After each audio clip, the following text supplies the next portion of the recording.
다음으로 성일종 국회 국방위원장님 말씀을 듣겠습니다. 네, 성일종 국방위원장입니다. 올해는 2027년 방산 4대 강국 도약을 목표로 정한 대한민국엔 굉장히 중요한 해입니다. 방산 수출은 미국을 비롯해서 몇몇 국가의 전유물이었습니다. 하지만 대한민국은 이 철벽 같았던 방산의 벽을 허물고 세계 주요한 수출 선두국으로 자리에 섰습니다.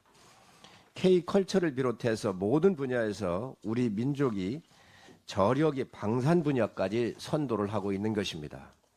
K방산은 탄약에서부터 KF-21 전투기와 잠수함에 이르기까지 세계적인 주목을 받으며 폭발적으로 성장을 해오고 있습니다. K방산은 지금 세계 무대에서 대한민국의 위상을 보여주는 자랑이자 상징입니다. 최근 들어 세계 무대에서 우리 방산의 존재감이 커지면서 경쟁국들의 견제가 또한 심해지고 있습니다. 현재 대한민국은 정치적 변동성이 큰 엄중한 상황입니다. 대통령 국방부 장관을 비롯한 여러 부처의 장관 자리도 공석입니다. 그렇다 하더라도 국익과 직결된 K방산 수출에 차질이 있어서는 안 됩니다. 따라서 정부와 국회가 모두 나서서 지원을 아끼지 말아야 합니다.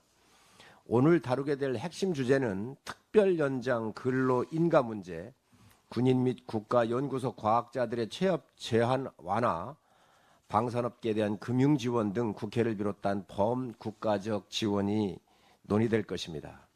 저는 국회 국방위원장으로서 이를 위한 긴밀하고 유기적인 협력을 위한 자리가 필요하다고 생각을 해서 원내대표님, 정책위장님을 모시고 당정협의회를 열게 됐습니다. 앞서 저는 국방위원장으로서 관련 부처는 물론 방산업계와 사전 협의를 통해서 여러 의견을 청취하고 조율을 해왔습니다. 오늘 당정협의회에서는 그간 논의된 안건들 중 K방산 수출 지원을 위해 핵심적인 사안들에 대해서 논의를 하게 될 것입니다. 첫째, 특별 연장 근로 인가 권한에 대한 한시적 위임 방안을 논의를 하고자 합니다. 방산업계에 폭증하는 해외 수출 물량 요구에 대응을 위해서 신규 인력 적극 채용 중에 있습니다. 하지만 중대재해법 발효 이후 안전사고 예방을 위해서 무분별한 충원보다는 특별 연장 근로 인가 제도를 활용 중에 있습니다. 이에 업계의 불편함을 당은 늘 청취를 해왔습니다. 오늘 김문수 장관님께서 직접 오셨습니다. 어려운 현실을 청취해 주시고 특별 연장 근로 인가 제도를 더 효율적으로 운용을 해 주실 것을 부탁을 드립니다. 둘째, 군인 및 국가연구소 과학자들이 퇴직할 시에 취업 제한 완화에 대한 이에 대한 완화 방안도 마련을 해야 합니다. 현행 공직자윤리법에 따르면 취업을 하는 것이 제한이 되어 있습니다. 그러나 해외 취업은 이 제한 규정으로부터 벗어나 있습니다. 따라서 이 불균형적 측면에서 우리 방산산업이 미래로 가는데 과연 허들로 작용하고 있지 않나 생각을 하고 있습니다. 인사혁신처가 적극적으로 이 문제의 허들을 해결할 수 있도록 나서주시기를 부탁을 드립니다.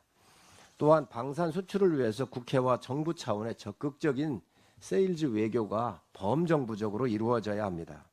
업계에서는 국회를 비롯해서 많은 외교 활동을 요청을 하고 있습니다.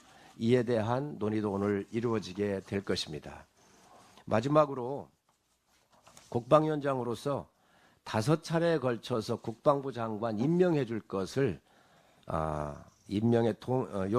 협조해 줄 것을 민주당 측에 요청을 했습니다. 그런데 민주당 측은 이 국방부 장관에 대한 임명에 대해서 아직 답이 없습니다. 국방부 장관은 국방 분야를 챙기고 또 세일즈의 최첨단에 서야 할 뿐입니다. 민주당이 지금 현재 이 분야에 대해서 아무런 대답이 없는데 대한민국 방산 수출을 위해서 또 안보 문제에 있어서 민주당이 적극적으로 협조해 주실 것을 다시 한번 요청합니다. 네, 다음으로 김선호 국방부 장관 직무대행님